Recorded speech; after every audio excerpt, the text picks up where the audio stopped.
If you're a millennial and feel like owning a home is completely out of reach, you're not crazy. You're living in one of the worst housing markets in modern history. It's not the lattes, it's not the avocado toast, and you're not doing anything wrong.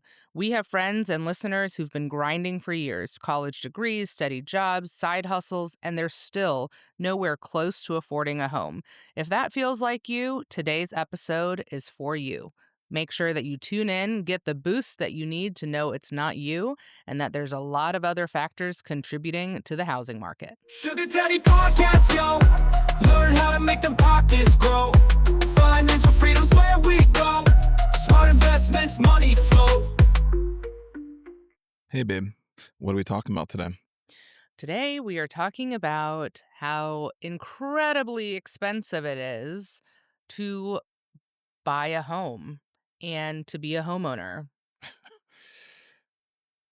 I feel extremely bad for anyone who is trying to enter the market for the first time because it's nearly impossible for a lot of people. Yeah, unless you're getting a huge check from somebody or maybe you have a trust fund that you can access. Like, as a normal working person, it feels crazy. Because I can remember, when I purchased my first home, a townhouse back in 2009, and the environment was completely different and, completely accessible. Like the amount that I paid for the townhouse, I think it was like $127,000. Today, I don't know. It's pushing 400. I'm about to say last time I looked. $127,000 ain't going to get you nothing around here. No. Maybe a shack, if that. My first house also, I bought in 2009. It was 119,000. I think it was 119,800. 2-bedroom, 2-bath, fenced-in backyard. It was like a little patio home, right under 1,200 square feet. I loved that house, and it was mine, and it had a 1-car garage, and all in, my mortgage, taxes, everything was like under 680. Yeah, I want to say, because mine was a 3-bedroom. It was 3 stories, 3-bedroom, 2.5 bath, around 1,700 square feet. And, I think at the time my interest rate on my mortgage was 5%. And my mortgage, I put down like between 5 and 8%. So not a ton. And my mortgage was definitely under 1,000. Oh, so you had PMI. Yeah. Okay, because I know how my mom is, so. Yeah, your mom doesn't make sense. So I know that I put down the 20%, but this was also when we had the first-time homebuyer tax credit, and I know you utilized that I as did too. well. And so, But was less than 20. The oh, amount they it gave was, less than but 20%. it was a chunk It that was like $8,000. I think once they we gave got you. it back, I wrote the check back to my parents. But yeah, that was, it was a beautiful, brand new house. Like, I picked the lot and had it built at like 23 years old. There's just no way. Well, the hardest thing I think nowadays is that you have, baby boomers trying to weigh in on a scenario that they know absolutely nothing about. They bought their houses for literal acorns. Like if you think about like our parents, and especially like, if the generation above them, if you still have your grandparents around a little bit older, you were able to raise a family of 4 with a high school education on a single income. Which is crazy. Majority of families were doing that. And that the idea of someone now raising a family of 4 with a high school education, unless you are just a phenomenal entrepreneur, and, the reality is that that's not the norm at all. That's not going to happen. Mm-hmm. And you have almost some form of like a gaslighting coming from, the older generation talking about, oh, well, when I was your age, I was able to do this and do that. It must be something wrong with what you're doing. It must be something wrong with how you're managing your money. It must be wrong with how you're just living your life in general and spending money on the wrong things. And that's not the case. And honestly, like, luckily I don't have those conversations, but if someone's having a conversation with me, I'll shut that down real quick because it doesn't make any sense. Like I said, listening to people like Dave Ramsey talk about the housing situation now is baffling to me. Like, why anybody would pay any attention to that man when it comes to this? Because he's one of those people that is Unless you gaslight. just like being shamed. He's one of Unless those you people. like He's one of those people that's gaslighting judgment. people. I've watched too many things regarding housing and how he's gaslighting people on the scenario. For most people, this is not a budgeting issue. This is not even necessarily a career income standpoint issue. This is coming from inflated costs that for the housing market that has extremely outpaced the average salary. Hmm. So, like, to kind of give you some context, we went ahead and looked up some numbers as far as like, I'm 42 years old. And I was like, let me see what it was like for my mom at 42 years old buying a home, which was in 1999. All right. So in 1999, the median US home price was $119,600. And even that feels, well, no, that's about right, because I think that the house that I grew up in the States was like 116, 117. Yeah. And again, 4-bedroom, 2-bath house, 2-car garage, yard, in a nice neighborhood with the hmm pools and the tennis courts and all the things. Yeah. And the Hmm. median in 1999, the median household income was $40,697. Oh my gosh. All right. So if you're looking at as far as from like, a home price was about 2.9 times your income. All right. In 1999. Okay. That All right. feels reasonable. Now let's fast forward to today in 2025. The median US home price is now $410,800. Wow. All right. The median household income is $83,150. So for my individuals out there that are good at math, they might have already figured this out. But for those who us are not that good at math, I don't know uh, why you're looking at me. That's so rude. that turns a home price is now 5 times your income. That's wild. So instead of going from 2.9 times your income in 1999, housing prices is 5 times your annual income. Wow. So Not to mention all the other expenses that are exactly, this is just skyrocketing. housing costs. Right, This right. isn't talking about your groceries, your utilities, everything else that goes into Hmm. living life. And this is why I say that this is not an issue caused by us. This is not something you're doing as an individual. This is something that's failing as a US structure. It's failing people.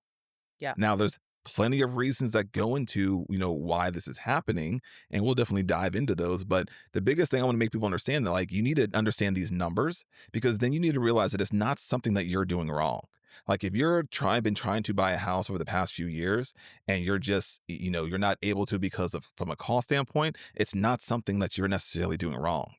Yeah. And you need to understand that. I mean, going back to, the house that we lived in before this, we bought a house in 2018 in Wake Forest, North Carolina. And we paid towards like November 2018, I believe it was, around there, December. It was cold, so yeah, I think so. We paid $310,000 for that house. All right. Mhm. We were in that house almost 4 years, not even quite 4 years, I believe, technically, Uh-huh. because we sold it in January of 2023. So I guess, 4 years. And we sold it for almost 500,000. So Mhm. we had almost a $200,000 increase in the value of our home in a matter of 4 years. But think about the boomers who are doing that. They're Yeah. buying the houses for $120,000 But and then selling them for what I'm trying to say 800,000. is, like, from a historical standpoint, right. housing costs have not gone up that much in a Right. 4-year period on average. Like, that's insane. Mhm. And the thing is that we probably, if the house that we're living in now had been completed like a month or two earlier, which would have been on time, we probably could have gotten an Don't additional. open up old wounds. We could have gotten an additional $50,000 for the at house. least, yeah.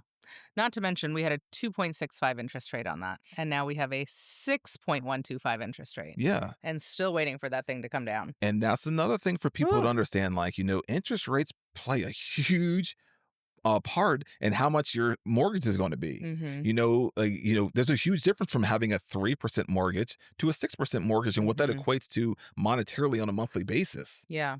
Well, and even I know there are lots of people in the boomer era whose first mortgage was at 11 or 12% Yeah. interest. But again, the cost of everything else wasn't skyrocketing But at also the time. with that being said, is that you're getting also, so with a high interest rate, you're also getting higher interest on your safe money. Mhm. So as far Oh, as in yeah. your high yield savings account, stuff of Your that nature is CDs. all Mhm. according as well. But the biggest part there is that it didn't cost as much. Right. That costing of housing in comparison to what you were making Right. was was a smaller margin. Mhm. Yeah, now it's I mean, any house that we look at, if it wasn't this house currently, we're looking at 1,000,000 plus for Oh what yeah, we would want, which yeah. feels insane to even say And it's that. not even like we're like, oh, we're bougie. Like, I mean, we might be bougie a little bit, but like we're not looking at like craziness. Cause like, I mean, bougie's But relative. listen, these are $1,000,000 houses and they don't even have a pool. And I'm like, get out of here. Like, where's my pool? Where's my spa? Where's my oasis in the backyard? I'm ready to just sell it all. So listen, I owning a home is so expensive. So mortgage aside and like the astronomical rates of everything, all I was just on the phone this morning talking to the termite people, like $185 a year right there just to keep up the bond. That's not the quarterly payment of, $95 that we paid just to make sure we don't have bugs running around. Like the yard, the bugs, if we're trying to do any home improvements, just the regular maintenance that needs to be done, the air filters, all the things. It is just so expensive to be a homeowner. As somebody who's been a homeowner since 2009, I'm over it. Cause I I'll be mean, honest. I'm over it. I'm ready to move into a luxury apartment. cause I mean, even looking at it, like before, let's just go back to when we first bought homes. It was seen if you had the upfront money to have that upfront cost for purchasing a home, it made sense to do so. If you were going to stay in that area from a cost standpoint in comparison to renting. Yes. That's not necessarily the case anymore No. because houses have gone up so much and the cost is so high that that same return is not there anymore Mm, necessarily. So, renting can look a lot nicer for a lot of people because it's not much more per se mhm. than owning the home and you have a lot more flexibility. And honestly, like for me, my biggest draw to owning is always that I want to customize, I want to paint, I want to put up She wants to wallpaper. customize everything. Don't be No, rude. she makes that that's why our home is beautiful because I'm terrible at decorating, but But at this stage, like let's say we rented something that was comparable to what we have now as a home, not an apartment, but like an actual house that we could rent. I would just say, "Hey, are you cool with us doing what we need to when it comes to paint?" And then fine, I'll pay the $2,000 or $3,000 to have the house painted white at the end of this if that's what you want.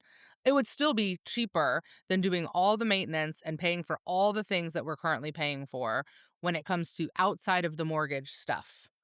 yeah. I So mean, like, fine.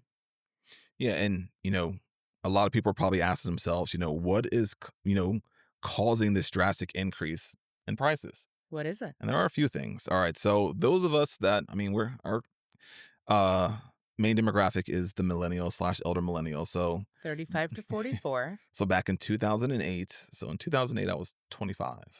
Okay. God, a long time ago. But back in 2008, after that major crash, a lot of things changed in the market. All right. Mhm. So, one, home builders stopped building a lot of homes. They kind of paused the brakes because everything had crashed. Yeah. So, you had less homes, less inventory for people. So, that's going to, one, cause an increase in the inventory that's around because when you have low inventory, you have the same number of people that are looking to buy homes, but you don't have as many homes to sell. That's going to drive the price up of the homes that are available. That's when you hear those competitive things where people are just like foregoing their inspections, putting down crazy due diligence, like offering way over ask. Yeah. Yeah, so that's, a start to it.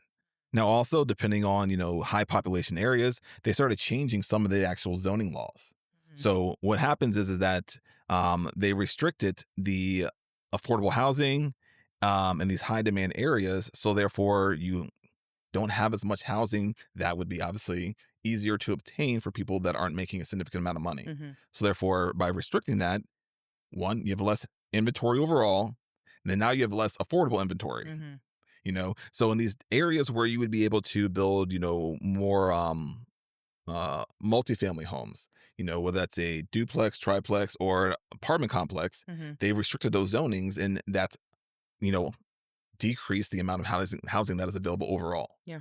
So by increasing the demand, you increase, I mean, Lessening the yes, words, inventory lessening the inventory, demand increases. increases, Yeah. price is increased. Mhm. Now, The issue that we've honestly been having a lot lately is that you have a lot of institutional investors like hedge funds buying up single family homes. Which is, yeah. I remember I was this is probably about a couple months ago. I was reading an article talking about like in a 40-mile radius of a specific city. I can't remember the name of this. I can't remember what city it was off the top of my head. But within a 40-mile radius, one hedge fund owned 40% of the single family homes that were available for rent. 40%. That's a lot. So if you own 40%, then you are so you are your own competitor. Right, right. So you could just drive the prices up by yourself. So a lot of people don't realize that, these institutional investors coming in and buying homes, they have the cash to do it. So they're going to drive up the prices. So they might just buy a home. They might buy a few homes in a neighborhood. So for example, say you have a neighborhood, all right? And that a hedge fund buys 50% of the homes in a new neighborhood that's being built.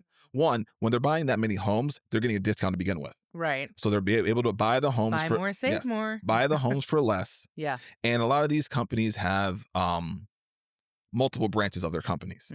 So what they do is they buy up all those homes, they buy them for less, and then they sell it to the other side. So now you actually have a sale and a comp, even though you didn't really sell that home, but you just increased the price of a regular person who wants to come in So and buy up any sneaky. of the other houses that are available. Yeah. So that's a huge issue that a lot of people don't realize is happening. All right. You're just staring at me. It makes me think of, like, I know that there's about 6 houses on our street that were purchased, and you can't see who purchased them because, of course, they're, like, under an LLC or something, but I was told it was, like, a family from New York, Which and one person was supposed to move in and then didn't, so then that became a rental, and then the other 5 were just supposed to be rentals to begin with, but which I'm all for the quote unquote smaller investor, like we want to I would own. never buy Yeah. 5 single, like, these are not small houses. So 5 on one street? I Like, mean, talk about a non-diversified portfolio. but that does, like I said, I mean, there's pros and cons because Yeah, like yeah. we obviously want to own rental property, stuff like that. So I'm not going to disparage those who do that. We do not. You do. Yes. But the biggest issue is the hedge funds who Yeah, just have I understand that. billions of dollars to spend. And they're, like I said, a lot of people are like, oh, maybe they're buying commercial real estate. Yeah, they're buying that too, but they have heavily invested into single family homes. And a lot of people don't realize that is a big cause for the increase in home prices. But then also on top of that, if you add in like Airbnb, VRBO, a lot of people buying what would otherwise be homes they would rent out long term are now short-term rentals. So let's decrease the available rental properties as well, which once again, less inventory. There's drives the literally price less up. places to live. It's Affordably. Yeah. Yeah. And honestly, like I don't even know where it's going to go. Like, because at the rate it's going, this is not sustainable. Yeah. Like like I said, I remember when, I assume you remember the same thing. We were buying our first home. I didn't have that many issues. No, no. There was, plenty of inventory and there was plenty of options that were affordable, Yeah, got my mortgage, got my loan pretty easily. Like, yeah, it wasn't, which is crazy because I was a poor teacher and 23 years old. So the fact that they were like, yeah, sure, you can have this house is kind of wild. But I feel the same way yeah, for myself. yeah. But like the bigger part of this is how it weighs on people from like a mental standpoint, because we are in a social media age where everyone's always comparing their life to other people, which I would say everyone does to a certain extent. Even as much as we don't try to do that, and that's what we're focused on, to say that you don't do it at all would be a lie. But some other people do it heavily, and you're seeing other people that are around the same age as you. You're thinking maybe they're in the same boat as you as far as from a money standpoint, but they have something that you don't have, and you're trying to figure out why. And I know just from like what I do for a living that you can't do that, because unless you're able to see behind the curtain, you never know someone's full situation. You might be looking at someone that you think is in the same boat as you as far as from an education standpoint, around the same age, maybe around the same income, similar job. And you don't know, hey, maybe their family gave them $200,000 to put down towards a house. to Maybe help them it's buy. a family home. Yeah. Maybe, yeah. Maybe there was an inheritance that came their way from somebody passing away. There's so many situations. I did a post a little while ago where it's like people need to fill in the but or the and, Mhm. or the ellipses, whatever you want to call it, where it's like, hey, I was able to save $100,000 because XYZ. I was able to buy this house because I got an inheritance from my late grandmother. I was able to do this home renovation because, and it's like people on, especially on social media, just stand in the I was able to do this, but they leave out the most important part of the story, which is, well, how were you able to do that? And the thing is too, with this housing scenario, comparing to somebody who already owns a home, depending on when they bought it, like that's a huge difference. Oh, huge. I met with a potential client and we were looking through her information and she had purchased a home for a little under $700,000 a few years ago, which is now worth 1.5 million. That's insane. And she's like, yeah, I couldn't afford this house now. Right. Like if I had to That's buy it yes, now, I couldn't yes. afford People it. are literally like, I would not be able to be in the neighborhood that I'm Yeah. in. Yeah, that's So like you another. Oh, can't compare that because mm, timing can be a lot of things in this scenario, especially when it comes to purchasing a home. And like, luckily for us, we both had support and help from our family to purchase our first home, which is huge because mhm, I didn't have the down payment. Like between help from my mom and then also the first time home buyer's tax credit in mhm. 2009, that's how I was able to purchase my first home. And getting into the market during that time frame at a younger age has significantly helped both of us because we got our money into the market at a good time Right. and now it's just grown since then. In comparison to someone, let's just say like a 26-year-old now trying to get into the market, it's not the same thing at Yeah. all. And I I don't even have like an easy answer for people to help them out. Like it's going to be a matter of really one weighing out, does it make sense for you to even buy a Mhm. home right now, like based upon your specific situation? Right. Well, and then thinking about too all of the additional costs because again, the mortgage is only one part of the cost. There's so many other expenses that come with being a homeowner that you might not have if you were a renter. Oh, 100%. And the first thing I always say to people is that most of the time purchasing your first home as your primary residence often is not an investment. Mhm. By definition of what an investment is, it's really not an investment. For most people, it's going to be a lifestyle choice. And you need to determine, hey, is this a lifestyle choice that I want for myself? Or is this a lifestyle choice that I'm being told by others that I should be doing because I'm at a certain point in my life where I quote unquote should be doing this? Right. Like, do you actually want to own a home? Or are your parents telling you should own a home? Are your friends telling you should own a home? Is Are the social boomers media? telling you that renting is throwing away money? Yeah. That's one that you hear. Oh, renting's throwing away money. No, like you have a roof over your head. You have a place to lay your head down. Like you're fine. Like it's not throwing away money. You are paying for something that you need. Right. So like getting away from that mindset is huge because I always tell people like even if your parents have done good financially, you have to take certain things they tell you with a certain grain of salt because they did it in a different time, different circumstances. Mhm. You could do the exact same thing as your parents and not be in the same place. Not However- end up with a pension or two retirements or whatever Well, else. well, the thing is like if you're just looking at our generation in comparison to our parents' generation, we are significantly more educated. However, at this given age, say let's just say 42 years old, the average 42-year-old now is making less than the average 42-year-old was making for the boomer generation. Mhm. Even though we're the most educated, we did what they told us to do. Oh, go to college, get this degree, get that degree. And it hasn't panned out the same way that they thought it would. Yeah. So, like I said, take advice from your parents to a certain degree when it comes to money, unless they literally do this for a living and are up Mhm. to date with everything going on that's affecting you in comparison to them thinking, hey, this is what I experienced when I was your age. Completely different time frame, completely different circumstances. Right. Okay. So what do you want to leave people with? What do I want to leave people Was this with? more of a rip and rant? I wouldn't say it's a rip and ram. Okay. I would say, you know, there are some different things that you need. Like, there can be creative ways to handle housing costs in general. Um, I'm really huge. Like if I could go, here's one thing I would say. Now, obviously, has a cost to it.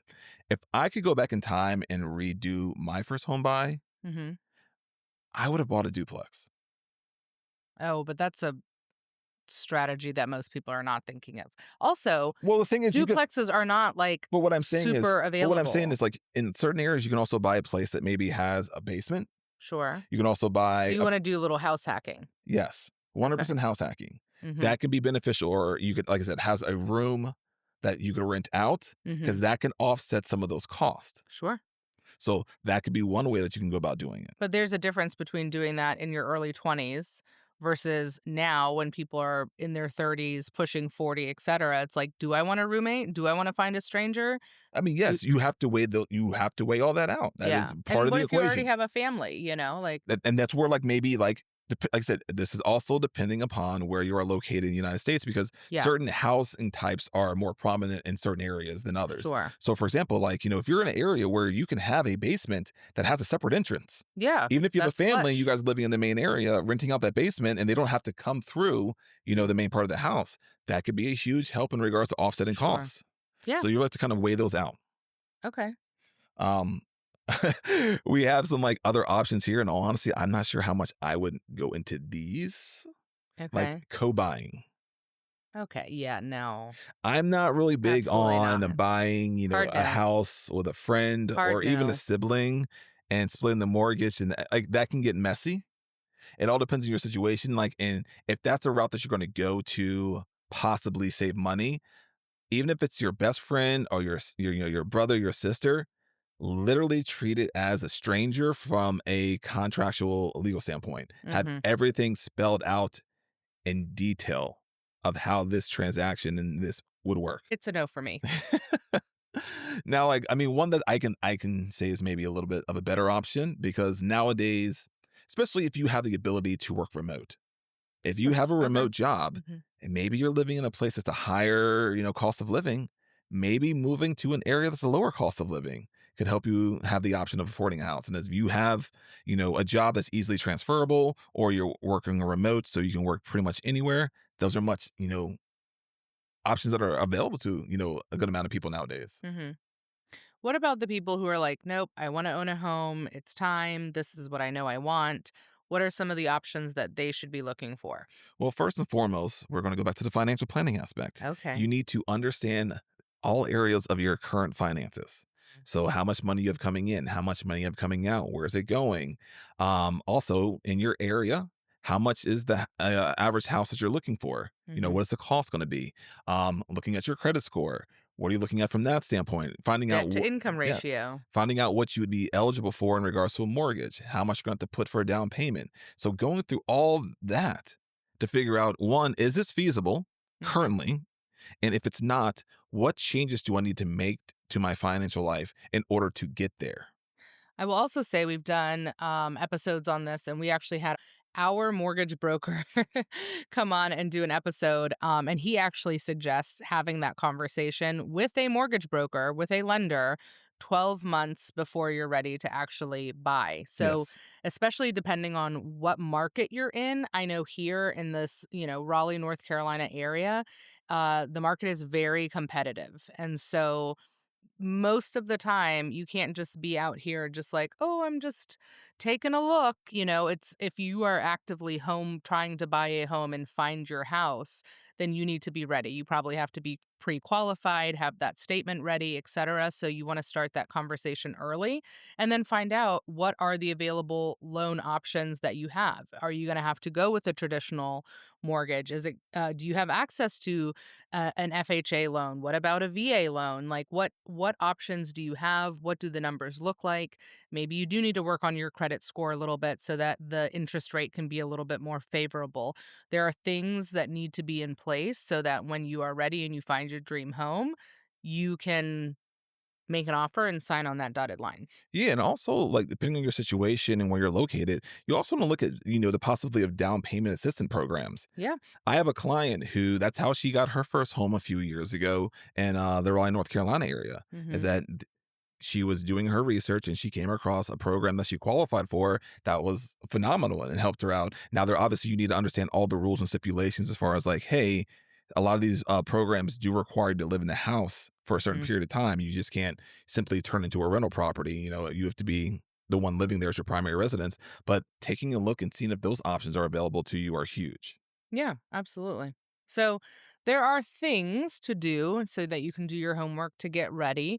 We've got episodes on it, but I think this one was really more of like a reminder that it's not you. It's not. It's not you. This system You're is not doing anything wrong. Yeah, the system is not working the same way because let's be Mhm. honest, like, um, I've seen it numerous times with the boomers want to play it as if they were so smart in their planning when a lot of them weren't doing any planning. They just kind of walked into a good situation. Yeah, they got lucky They got lucky. a lot. Whereas, that same system isn't available for us. We have to be smarter about the moves that we're making and how we're doing things. Mhm.